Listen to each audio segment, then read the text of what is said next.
The travel from Mexico City to Cruz Blanca was, like many of my videos, freestyle and unscripted with some overall plan.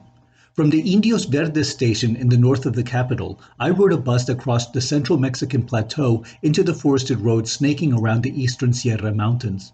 Upon arriving in Tula I should have taken a shuttle to the town of Pisaflores, but none were found. The bus driver indicated that I ride the taxi across the street as it was about to embark. I persuaded the taxi chauffeur to take me first to Pisaflores and, when we found that the town had no more transports that day, drive for another hour to Cruz Blanca. All the back roads starting from La Uno were small, dusty, and in many places rocky. At this point I was at the threshold into the Huasteca, a subtropical region of waving hills and fertile lands west of Mexico's Gulf Coast. Much of it has been directed toward food production, such that grazing cattle and milpa maize gardens frequented this part of the landscape. Dusk had already come by when I arrived into Cruz Blanca. The white cross for which the town is named has two instances, one at an altar by the village's north entrance, the other here beside the chapel at the village heart. Cruz Blanca is a community of the Otomi, an indigenous group originating in the north-central Mexican highlands. It's 8 o'clock and it's dark and muggy. Everything is sticky and trying to cool. Outside I could hear a growling pig, most likely a slaughter for the tamales, the cheeping of errant chicks, and the huapango songs blaring from a neighbor's stereo. Every house I visited had at least the altar frame erected.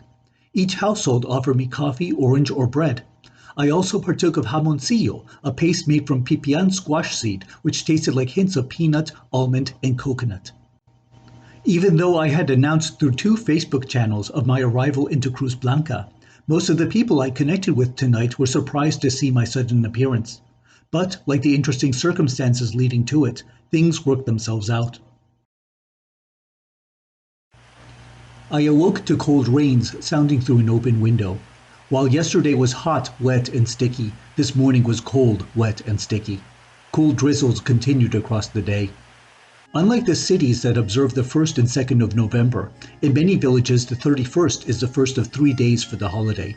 It is dedicated to the little ones, the infants and children. With origins from both indigenous and European custom, the Days of the Dead are Mexico's most recognizable holiday worldwide. It is believed to be when the spirits of departed relatives return from the lands of the dead to reunite with their families. I call it a Thanksgiving family reunion of the living and the deceased. Participants often mount photos upon the altar to identify the remembered. The altar arrangements are fairly close to complete. With permission of the families, I will present 2 altars in Cruz Blanca as they appeared by the day. The individual designs may vary, but the general scheme is consistent. An arch of palm leaves and bundles of the marigold called cempasúchil. This altar has hanging garlands of bananas and radiant spirals of palm. Other offerings include water, coffee, candles, fruits, and bread, each initially consecrated with an aromatic bark incense.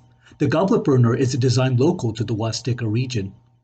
While the candles burn, daily activity continued. The sounds of chat in native Otomi, the smells of woody incense, the view of overcast woods, the feel of chilly mist, and the taste of sweet coffee. This altar is at the house of a shaman healer. Here too are a variety of rotating offerings for the spirits of departed relatives. During my visit, the shaman's family was still adding new foods to the table, including a type of pan de muerto bread shaped like an angel. I also partook of champurrado, a hot, thick corn gruel flavored with chocolate. Because of the work to prepare the fresh pork and cornmeal, tamales are the most expensive and important food offering for the occasion. Remember from the last video that many pigs were slaughtered. Most of these foods would remain on the altar for the rest of the day. The glass candles were let to burn overnight. The boys and younger men lit deafening fireworks with great abandon at all hours of the day, even into the night. November 1st is dedicated to the deceased adults. As the celebrants were continuing to expand their altar setup, adding a new table was a common way to hold more foods. Here at front are coffee cups, leaf-wrapped tamales, and caramelized yucca. Food preparation continued across the day. It was warmer than yesterday, so I bathed by splashing myself with scoops of rainwater stored in massive bins. I wanted to feel cleaner before embarking to Ixhuatlán de Madero, the cabecera, or roughly county seat, in which Cruz Blanca is located. I first visited my old friend Maestra Marisol, who let me take photos of her ceremonial altar and foods and even shared some with me. In the Huasteca, pan de muerto is baked into small breads of various human and animal forms. The school teacher was busy grinding chocolate from beans imported from South Veracruz and then packing them into cones for sale. Like barbecue for the 4th of July or cookies during Christmas, chocolate is a specialty for the Days of the Dead. During my visit, the current municipal president was Ader Garcia Escalante. I've been friends with some of his relatives in town, so I visited them to reconnect. Their family altar was elaborate and multi-tiered to support a multitude of offerings for the occasion. The house entrance overlooks the central plaza, where several altars had been erected. However, yesterday's storm had knocked over or torn down most of them. New additions arrived upon the altars. While the same white glass candles had been lit for the whole season, the family replaced some foods with mole chicken and pipitoria candy, garnished with the seeds of sesame and pipián squash. Unlike in the cities, little to no skull imagery appears on these altars. As an Otomi villager remarked today, the Nahuatl Xantolo has the skull presentations, such as the masquerades in the county of Chicontepec to the north. In Ixhuatlán, the tradition is more strictly All Saints' Day. The mole sauce was cooked from tomato, poblano chili, and other spices. I could listen to music from the indigenous radio and smell the fumes from the hearth's embers in the kitchen behind the dining room. The family had brought the cross from the cemetery for this occasion to return it thereafter. Many of the porches in Cruz Blanca had a small table or platform for the orphaned souls, those who no longer had altars or relatives of their own to receive them. Leading into the house behind this altar is a trail of marigold petals to guide the spirits to the house entrance and altar. As an aside, unlike in the animated movies about the Days of the Dead, the forgotten or neglected spirits don't vanish. They simply get pissed off and retaliate by haunting and afflicting the living. For one of the region's most important holiday seasons, the festivities were rather low-key. People were tired. The constant altar rearrangements were exhausting. The food preparation was exhausting. The travels and purchases were exhausting. Women were complaining of sore backs and shoulders from making all the tamales. Heavy weather made today rather quiet. Muddy roads, chilling airs, and oppressive rains diminished outdoor activity, even transportation. By night, Cruz Blanca was hauntingly still. I was outside just to search for a Wi-Fi signal. The feasts were over. The living and the dead were all content with ample meals. The former were turning to bed, the latter returning to the beyond. I visited the shaman and a neighbor to learn about local pilgrimages to sacred nature spaces, for which I'd like to return to make new Eye of the Serpent videos. In Mexico's indigenous villages, the abundant tamales are a highlight for the Days of the Dead. In Cruz Blanca, I actually timed my visits because I knew that the next family over would have much food to offer.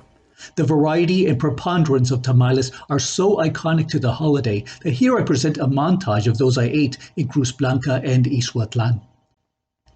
My first was at the house of the shaman healer Don Cecilio in Cruz Blanca. His family had recently slaughtered a pig to produce the chunks of pork for each tamale, and they sold the leftover meat. Corn dough enveloped each cut, then wrapped in pahpatla leaves, which resembled those of a banana. The pahpatla added a deep, leafy flavor to the outer layer. In fact, the city of Ixhuatlán is named after the Nahuatl word for this prominent plant.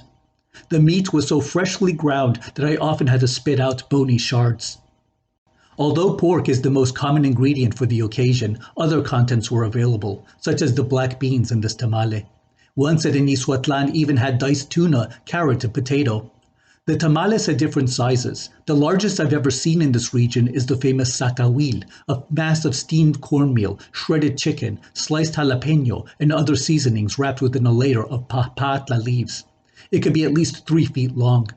These tamales in Cruz Blanca were considerably smaller and more manageable. The pork was mixed with an adobada sauce heavy on stewed tomato and poblano pepper to give it a bold flavor with a mild kick. One of my final meals in Cruz Blanca had tamales with a blend of ground pork and spices. And by the morning of November 3rd, as I was embarking for my return to Mexico City, the family I was visiting gave me a bag of tamales for my travel. I stretched these across my final stay in Mexico City, and I saved the last 2 for the flight to San Antonio. In a quite actual sense, the Days of the Dead tamales were a constant through my Mexican travels, even till my last moments over the country. Hello, I have now returned to Mexico City after my 3 days of the Todos Santos or All Saints Festival in Veracruz. And now that I have experienced all 3 of these days, I wanted to add a few of my own brief impressions and some of the overall experiences that I got from attending. This was my first time in the area in 15 years, and it was a very momentous and very important experience for me. And it was largely because I got to again witness the importance and the significance. I got to again appreciate why this is the most important holiday season for many of the indigenous communities in the Huasteca region, as well as many other parts of Mexico. And you can just see from all the photos and videos all the work that went into preparing the foods and the altar preparations. This is an act of love, and that's ultimately what I got from this experience, is that the Days of the Dead are not a celebration of death. They are rather an exercise in love. They are, as I've said before, a Thanksgiving family reunion that brings together the living and the deceased. They come together to share around the table and participate and come back together as a family. And I had a bit of my own experience of that. I felt my own ancestors at one, especially a particular moment yesterday, and so it was something that I too could appreciate. The Days of the Dead are not about death. They are about love. They are about memory. They are about the rituals and the traditions that bring the community together, that bring the families back together. Compadres come to visit. The villagers go to visit other people, to share foods, to eat at their as guests, and eat with their neighbors. And so it is a wonderful time to really bring social ties back together. And they do this in remembrance of the people who have gone past. It is a very important time, and it is something that really impressed me. I was very moved to see all the work that had been done on these toward these efforts. It was just an extraordinary experience, and I am very grateful that even though there were many hardships, it was very difficult at times, especially because of the climate. It was brutally cold on some days, and I was almost tempted to return after the first day because it was just so unbearably cold. But I'm glad that I stayed, and I also felt many emotions through the whole thing. I had a very strange sense of presence at one point, and that was on one of the particularly colder nights. And so I had a few of my own visionary experiences, if you could call them that. It was something that I had not expected. And then again, I often do receive some sort of message during some point of the season. It's usually before or after the 3 day sequence, but it seems like the main messages came to me during the course of my time when I was in Cruz Blanca. I'm also very grateful to be able to reconnect with many of the villagers, many of whom I've known for almost 15 years, and especially to see the school teacher, Maestra Marisol, and the curandero, who I've known for a long time there. And so I got to gain a few insights from those visits in particular. I'm just very grateful for the community of Cruz Blanca and the town of Ixhuatlán de Madero to welcome me. And they always ask me two questions that very recurrently. One is, how did you know about us? And so I had to explain the process, the fieldwork. I knew shamans in north of Veracruz that allowed me to start exploring the realm of Cruz Blanca. And the second question that they often ask is, when do you return? They want more documentation. They want that they keep inviting me to other pilgrimages. It seems like every time I go, there's something new to do, and so it's something that makes me think more about Cruz Blanca as a longitudinal study. As I have been going there for so many years, I have been able to see the community evolve, people growing old, people growing up, and so new generations coming in, new technologies coming in. And so every time I go, there's always some new innovation, some novelty that I hadn't seen before. There was Wi-Fi, at least this time. And so it seems that Cruz Blanca is itself in constant transformation, even though many aspects of its culture remain intact and with great robustness, such as the carnival season, which will be a subject for another video, and this Day of the Dead's ceremonial season. And so I just wanted to add a few of my own impressions from the extraordinary time that I had there. And I look forward to future visits to the area, because there is the Huasteca region and the state of Veracruz are some of my favorite places in Mexico, because there is just so much activity that has been relatively undocumented, and it should be out there. And I know many villagers who want me to share these things. And so this is my tribute. This is my way of showing my appreciation and sharing their culture with the world. That is the ultimate purpose of the Eye of the Serpent, is to show the value of these indigenous cultures. And even though there is great diversity, you might be able to find some unifying themes across the many indigenous cultures from North to South America. And so I am very grateful for the opportunity to make these videos and to bring in the villagers' contributions toward these activities. So I thank you very much for for following me during this 4-day season. Well, 5 if you include today. I could make the Day of the Dead observances in Mexico City another video in itself, because it was a lot of activity here today as the festivities are closing up here too. I want to thank you all for watching this and for following me on this travel. And remember to like, subscribe, and share to the Eye of the Serpent channel. And all that's left now is to lead to today's mask. Today's mask represents the Juanegro, a dramatized dance traditionally performed in the region during the holiday. These pieces come from the state of Hidalgo and are on display in the Museo Rafael Coronel, Zacatecas. I chose this mask after a conversation with a visitor who used to live in the community of Ahuateno, a small town north of Ixhuatlán. The Juanegro dance presents 3 masked figures depicting the wealthy landowner Pañol, a black foreman named Juanegro, and the lady whose favor they rivaled over. Despite the allure of the Pañol's wealth, the lady chooses Juanegro. The moral of the story? Don't always assume what seems obvious. In older times in Ahuateno and across the region of North Veracruz and Hidalgo, villagers waited till the Days of the Dead to perform this dance. A link to details about the dance and its masks is in the description below. Thank you for following me on my travels in Veracruz. Please like, share, and subscribe to the Eye of the Serpent channel for updates. Your Patreon support goes toward travel, research, and production. Happy Days of the Dead and good roads.